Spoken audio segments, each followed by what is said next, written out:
오늘 본문의 말씀은 마태복음 1장 1절에서 6절에 있는 말씀입니다.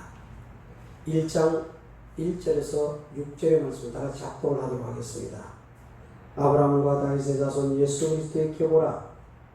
아브라함이 이삭을 낳고 이삭은 야곱을 낳고 야곱은 유다와 그의 형제들을 낳고 유다는 다말에게서 베레스와 세라를 낳고 베레스는 헤스론을 낳고 헤스론은 남을 낳고 남은 아미나답을 낳고 아미나답은 나손을 낳고 나손은 살몬을 낳고 살몬은 나합에게서 보아스를 낳고 보아스는 루덱에서 오벳을 낳고 오벳은 이새를 낳고 이새는 다윗 왕을 낳으니라. 아멘. 오늘 본문의 말씀 1장 1절의 서두에 처음부터 아브라함과 다윗의 자손 예수 그리스도의 계보로 시작하는 마태복음의 내용을 보게 됩니다. 족보를 말하고 있죠. 오늘 읽은 말씀이 아브라함부터 다윗까지 14대, 다윗으로부터 바벨론 포로기까지 14대, 바벨론 포로에서 그리스도가 오시기까지 14대를 이야기합니다. 그런데 14대라고 하지만 이 안에는 생략된 사람들도 있죠. 그리고 마지막 단락에서 13대입니다. 그런데 마태가 왜 족보를 생략하면서까지 14대로 구분을 하고 있는 것일까요? 여러 가지 이름들이 있지만 그 중에 한 가지만 소개하면 다윗의 이름을 히브리어 숫자로 바꾸면 14가 된다는 것입니다. 물론 신약은 헬라어로 기록이 되었지만 유대인들은 다윗을 중심으로 족보를 소개하고 그리고 14대로 그렇게 나누었다라고 봅니다. 그러므로 이러한 세 구분은 아브라함으로부터 다윗 왕이 되는 14대와 다윗의 왕위가 이어지고 있는 14대 그리고 왕위를 잃어버린 바벨론 포로로 잡혀가서 돌아오는 기간은 14대 이렇게 보려고 했던 이유는 아브라함과 다윗의 자손으로 오신 예수 그리스도가 영원한 왕이시다라고 하는 것을 증거하기 위한 것이었다라고 하는 것을 우리가 알 수 있습니다. 그런데 이러한 영원한 왕이신 예수 그리스도를 소개하는 계보에 온갖 수치스러운 일들이 기록되어지고 있다는 것입니다. 우리나라도 여러분 대한민국도 족보를 굉장히 중요하게 여기는 민족입니다. 자기 가문의 영광을 위한 족보이기 때문에 부끄러운 이야기를 없애거나 미화시키는 일들을 서슴지 않고 했습니다. 결국 자기 혈통의 영광을 위한 것이지요. 피가 물보다 진하다는 혈연 중심입니다. 세상의 족보들은 자기들의 영광스러운 면들을 부각시킵니다. 그런데 예수 그리스도의 족보는 오늘날 막장 드라마보다도 더 막장 같은 내용들이 그대로 거르지 않고 기록이 되어져 있다는 건 사실입니다. 시아버지와 며느리와의 관계에 태어난 후손, 기생의 이름이 들어가 있고 심지어는 다윗이 가늠하고 임신이 되니까 그 사실을 숨기기 위해서 여호와의 전쟁을 하고 있는 충성스러운 우리아를 왕의 밀령으로 살해해버리고 맙니다. 이러한 족보들이 그대로 기록되어진 것이 아브라함과 다윗의 자손 예수 그리스도의 계보입니다. 이런 족보를 통해서 하나님께서 우리에게 무엇을 계시하시고자 하시는 것입니까? 천지를 창조하신 하나님께서 영혼전에 약속하신 그 사랑을 베푸시기 위하여 오신 언약의 계보가 무엇인가를 보여주고 있습니다. 그러므로 우리가 세상에서 이해하는 가문의 영광을 위한 족보가 아니라 죄인들의 가문에 오셔서 그 죄인들을 숙량하시기 위한 족보를 보여주고 있습니다. 그러므로 이러한 죄인도 예수님을 구원하신다라고 하는 구속의 족보를 보여주고 있습니다. 또한 그리스도의 희생이 어떠한 것인지를 동시에 보여주고 있습니다. 그러므로 세상의 족보처럼 혈과 육의 자랑을 보이는 것이 아닙니다. 혈과 육으로는 결코 만들어낼 수 없는 하나님의 가족을 어떻게 만들어내고 계시는가를 보여주고 있는 바로 약속의 족보라고 하는 사실입니다. 마태복음 1장 2절에 보면 아브라함과 이삭과 야곱과 유다와 그의 형제들을 말을 하고 있죠. 아브라함이 이삭을 낳았다 합니다. 이미 창세기에서 상세하게 여러분들에게 보았지만 아브라함이 믿음으로 말미암아 의롭다함을 받았습니다. 이 믿음으로 의롭다함을 받은 것은 그 시에 대한 약속을 믿었기 때문이었습니다. 그런데 믿음으로 의롭다함을 받고 나서 낳은 자녀가 미안하지만 이스마엘이었습니다. 하나님의 약속을 믿지 못하고 자기 힘과 능력으로 낳은 아들이 요종 하갈에게서 낳은 이스마엘이었습니다. 하나님의 약속의 자녀는 아브라함의 혈과 육이 아니라 하나님의 약속으로 태어나야 하기 때문에 이스마엘은 하나님의 약속의 자녀가 결코 되어질 수가 없습니다. 그 위에 다시 하나님이 약속의 자녀를 주시는데 아브라함은 할례를 행하게 되어지게 되고 그리고 사라는 경수가 끊어진 후에 태어납니다. 결국 하나님의 약속의 능력으로 태어난 자가 이삭이었다라는 사실이죠. 아브라함이 혈과 육으로 낳은 이스마엘이 아닌 약속으로 태어난 이삭은 죽은 자를 살리시며 없는 것을 있는 것으로 부르신 것입니다. 사라의 경수가 끊어진 것도 죽은 자와 방불한 것입니다. 그리고 이삭 또한 모리아산에서 희생제물이 되었다가 살아났습니다. 이러한 내용들은 없는 데서 있게 되었으며 죽은 자가 살아났다라고 하는 것이죠. 이러한 이야기의 결론은 당연히 분명히 예수 그리스도입니다. 아브라함이 이삭을 낳는 사건 로마서 4장에 가서 보면 어떻게 그리스도로 연결되어지고 있는가를 설명합니다. 이삭이 없는 데서 나왔고 죽은 자 가운데서 살아나는 것은 모욕입니다. 실체는 예수 그리스도의 탄생과 죽으심과 부활입니다. 예수 그리스도는 아담의 씨가 아닙니다. 없는 데서 오신 분이십니다. 즉 하나님 자신이 씨가 되어가지고 이 세상에 오신 분이십니다.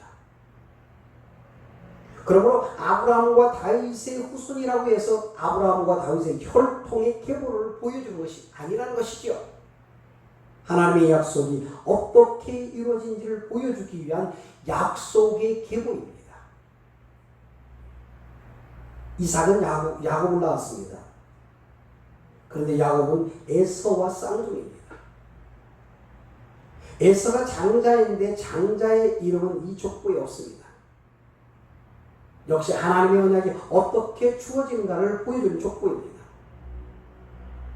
에서와 야곱이 아직 태어나기도 전에 하나님은 에서는 미워하였고 야곱을 사랑했다라고 이야기합니다. 이런 하나님의 약속의 성취가 되는 것이 바로 마태복음의 족보입니다. 아브라함과 이삭의 족보에 대해서 로마서 두 곳을 보면 무엇을 위한 족보인가를 분명하게 우리에게 보여줍니다. 사람의 원함이나 노력으로 되는 것이 아니라 하나님의 가족이 되는 것은 오직 하나님의 일방적인 국률로만 가능한 것입니다. 야곱은 유다와 그의 형제를 낳았습니다. 야곱의 12아들 중에 장남인 누베는 아비의 친상을 더럽힘으로 말미암아 장자의 자격을 상실하게 됩니다. 요셉이 장자의 목소리를 차지하게 되지요. 그래서 요셉의 두 아들이 두 지파가 되어집니다. 그러나 이스라엘의 왕 유다 지파를 인해서 나옵니다. 유다는 베냐민을 데리고 오지 못하면서 자신의 생명을 걸겠다고 야곱에게 말합니다. 그리고 요셉에게 갔을 때 자신이 대신 죽겠다라고 나섰던 사람입니다. 이러한 희생의 모습이 바로 장자의 역할임을 보여줍니다. 이러한 유다의 결혼과 자녀와 며느리와의 관계에 대해서 우리에게 설명을 해주고 있습니다. 그 내용을 잠시 좀 설명을 드리면 창세기 38장 1절에 30절에 대한 내용을 간단하게 여러분들에게 말씀을 드리면 시아버지와 며느리 사이에 태어난 베레스와 세라가 유다의 족보를 이어갑니다. 이것은 이방 여인 다말이 자기의 목숨을 걸고 유다의 씨를 이어가려고 한 것을 통해서 하나님의 약속의 자녀가 어떤 경도로 오게 되는지를 보여주고 있습니다. 유다가 한때는 자기 희생을 보여주기도 했지만 자기 혈육의 씨가 끊어진 위기에 처하게 되니까 며느리에게 자기 자식을 주지를 않습니다. 그렇게 아낀 자기 핏줄인 셀라의 계통으로 메시아가 오시는 것이 아니라 이방 여인이지만 대를 잇기 위해서 자기 목숨을 걸고 유다의 씨를 이어간 이런 다막에게서 그리스도의 계보를 연결시키고 있는 것을 보게 됩니다. 그리고 유다가 다말에게 한 말이 내가 나보다 옳다 이렇게 말합니다. 다말의 행위가 자기보다 옳다 합니다. 유다는 자기의 핏줄을 지키려고 했지만 그리스도의 족보는 그런 인간의 핏줄이 아니라 누가 진정으로 희생하고 있는가라고 하는 것을 보여주고 있습니다. 납에 대한 이야기를 보면 여러분 마태복음 1장 3절에 6절의 말씀을 보니까 유다는 다말에게서 베레스와 세라를 낳고 베레스는 헷스로를 낳고 헷스로는 남을 낳고 남은 아미나답을 낳고 아미나답은 나손을 낳고 나손은 살몬을 낳고 살몬은 납에게서 보아스를 낳고 보아스는 오벳을 낳고 오벳은 이새를 낳고 이새는 다윗 왕을 낳으니라. 다윗은 우리아의 아내 솔로몬을 낳고 이렇게 얘기하죠. 근데 여기 예수 그리스도 족보에 누구에게서라고 나오는 여인들이 5명입니다. 방금 보았던 다만, 그리고 이제 나합과 눕에게서입니다. 그리고 우리아의 아내에게서, 마리아에게서. 그러니까 다른 족보들은 그냥 아브라함, 이삭을 낳고 이런 식인데 특히 여자들을 거론하면서는 누구에게서라고 언급을 합니다. 이러한 여인들의 특징이 마리아 외에는 다 이방인이었습니다. 그러므로 예수 그리스도의 족보는 이미 아브라함에게 언약하신 천하만 민이 너를 인하여 복을 받으리라 라고 하는 그 내용 성취를 보려고 있는 것을 보게 됩니다. 그 복이란 바로 믿음으로 의롭다 함을 받는 복입니다. 이러한 족보의 사람들이 다 믿음이 무엇인지를 보여줍니다. 그 믿음의 실체가 바로 예수 그리스도라고 하는 것이죠. 예수 그리스도로 인해서 어떠한 죄인이라고 할지라도 하나님의 가족이 된다는 것입니다. 나합을 봅니다. 나합은 여리고성의 기생입니다. 이스라엘의 정탐꾼이 오면서 숨겨주고 도피시킵니다. 여리고성의 모든 사람들이 여호와께서 애굽을 심판하시고 이스라엘을 구원하신 일, 그리고 홍해를 마른 땅처럼 걷는 소문을 듣고 전부 두려워 떱니다. 이스라엘의 진군을 막기 위해서 긴장해 있습니다.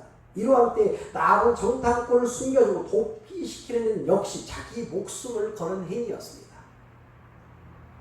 어떻게 보면 자기 민족을 배반하는 행위였습니다. 이런 나합이 예수 그리스도의 족보에 들어갑니다. 이것을 무엇으로 설명할 수가 있겠습니까? 히브리서 11장 31절을 보면 믿음으로 기생 나합은 정탐꾼을 평안히 영접하였으므로 순종하지 아니한 자와 함께 멸망하지 아니하였도다 합니다. 믿음이라는 거죠. 믿음이란 그리스도의 영에 의해서 주어진 믿음입니다. 그러므로 은혜의 선물입니다. 이런 은혜의 선물이 주어지면 기생이라는 예수 그리스도의 족보에 편입이 되어집니다. 조국을 배신하는 행위가 믿음의 일이라고 말씀하고 있죠. 여러분, 이것을 어떻게 인본주의적인 사고방식을 가지고 설명이 가능하겠습니까? 이것은 어떻게 윤리와 도덕이라고 하는 설명으로 가능하겠습니까? 야고보서는 기생 나합의 이 행위를 믿음의 행위라고 말을 합니다. 믿음의 행위라는 것은 우리의 상식으로 결코 이해되는 것들이 아닙니다. 믿음에는 행함이 따른다라고 하는 이 행함이 우리가 평소에 생각하는 윤리 도덕적인 그런 행함이 아니라는 말씀입니다. 이 세상의 지혜로는 결코 믿음의 세계를 이해할 수가 없습니다. 그러니까 이것을 우리는 은혜라 이렇게 말을 합니다. 오직 은혜로 인해서 믿음의 선물이 주어져야만 하나님께서 행하시는 일이 옳다는 것입니다. 그 다음에 룻을 보면 룻은 모함 여인이었죠. 이 여인이 예수 그리스도 족보에 편입된 건 역시 다말과 랍과 같은 믿음이 무엇인가를 보여주는 것입니다. 베들레헴의 흉년이 일었습니다. 그리고 나오미와 그 남편과 두 아들이 모압으로 이민을 갔습니다. 그곳에서 두 아들을 위해서 며느리를 맞이합니다. 그런데 남편도 죽었고 두 아들도 죽어버리고 말았습니다. 이제는 지금 형국이 세 과부만 남아있는 상태입니다. 이때에 베들레헴에 하나님께서 돌보셨다라고 하는 소식이 들려옵니다. 그 소문을 듣고 나오미가 고향으로 돌아가야지 합니다. 두 며느리가 함께 가려고 하지만 나오미는 그 둘을 말립니다. 너희 친정으로 가서 재혼을 하라는 것입니다. 자신은 늙었고 아이를 가질 수 없다는 것입니다. 그때 룻은 끝까지 나오미를 따라갑니다. 심판하시는 하나님에 대한 소식을 듣고서도 어머니의 하나님이 나의 하나님이 되며 어머니의 백성이 나의 백성이 될 것이라고 하면서 죽음 외에는 어머니와 나를 떼어놓지 못한다 라고 하면서 따라갔던 여인이 룻이었다라고 하는 사실이죠. 도대체 이런 이방인에게 이런 믿음이 주어졌다라고 하는 것은 하나님의 일방적인 선택 외에는 설명이 불가능합니다. 이러한 여인의 희생을 통해서 예수 그리스도의 계보가 연결되었습니다. 결국 예수 그리스도의 희생으로 말미암아 자기 백성을 살리는 것이 무엇인가를 보여주고 있습니다. 세상에서 족보를 따지는 것은 자기 가문의 영광을 위한 것입니다. 예수님은 십자가를 지시기 위해서 예루살렘으로 가시는데 제자들은 다 자기가 높아질 것을 생각하면서 예수님을 따라갑니다. 그런데 예수님께서 이 땅에 오신 것은 섬김을 받으려는 것이 아니라 섬기려고 자기 목숨을 많은 사람에게 대속물로 주시기 위하여 오셨다라고 분명히 말씀하십니다. 그러므로 마태복음에서 나와 있는 계보는, 이 족보는 누구에게서에 해당되는 다만, 기생나하, 룻, 우리아의 아내 마리아는 다 자기 희생을 보여주고 있는 계보라고 하는 사실입니다. 이들이 보여주고자 한 예수 그리스도가 어떠한 일을 하실지 미리 보여주는 역할을 했다라고 하는 것이지요. 오늘 우리가 예수 그리스도의 계보에 편입된 사람이라고 한다면 우선 예수 그리스도의 섬김을 받아야만 합니다. 어느 정도로 예수 그리스도의 섬김을 받아야 하는가라면 여러분 십자가에 못 박혀 죽는 자리까지 섬겨줘야 합니다. 이것을 믿는 것은 혈과 육으로 결코 믿어진 것이 아닙니다. 오직 하나님께서 창세전에 택하신 자들에게 성령을 주심으로 말미암아 믿게 하신 것입니다. 혈과 육의 족보를 가지고 있는 것으로 여러분 그것 가지고는 결코 하나님의 자녀가 될 수 없습니다. 그러므로 말미암아 예수 그리스도의 계보를 하나님께로 난 자가 어떠한지를 보여주는 것이 예수 그리스도의 계보라고 하는 사실이죠. 우리가 아무리 가문의 영광을 위해 산다라고 할지라도 그런 것이 결국 혈과 육입니다. 썩는 것이라고 하는 것을 말하고 있지요. 그러므로 썩지 아니한 유업을 받는 것은 오직 예수 그리스도의 피의 능력에서만 가능합니다. 예수 그리스도의 피만이 우리가 하나님의 족보에 편입되는 유일한 생명의 길입니다. 이러한 은혜가 임한 사람이라면 더 이상 자기 이름과 자기 가문의 영광에 마음을 둘 수 없도록 하나님께서 조치를 하십니다.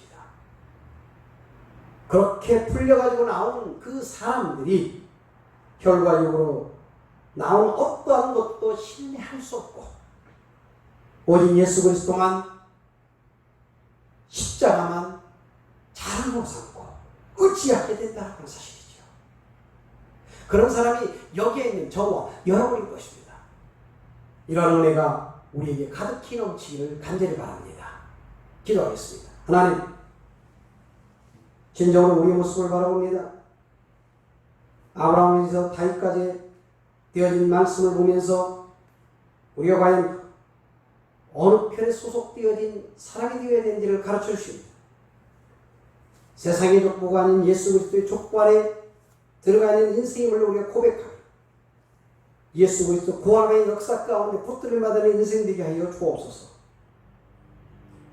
세상이 원하면 원하는 그런 인생을 살아가는 것이 아니라 진정으로 주님께서 가신 그 길을 따라가는 믿음의 사람 될 수 있도록 은혜를 부어하여 주옵소서. 오늘도 결단의 믿음이 있기를 소원합니다.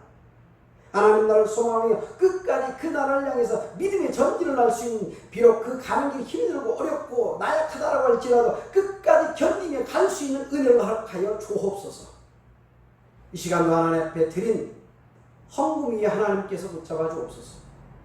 하나님이 복 주시마 말씀하셨사오니 영육의 복을 허락하시고 하나님의 처음의 복이 차고 넘치는 가정, 사업체가 될 수 있도록 인도해 주옵소서.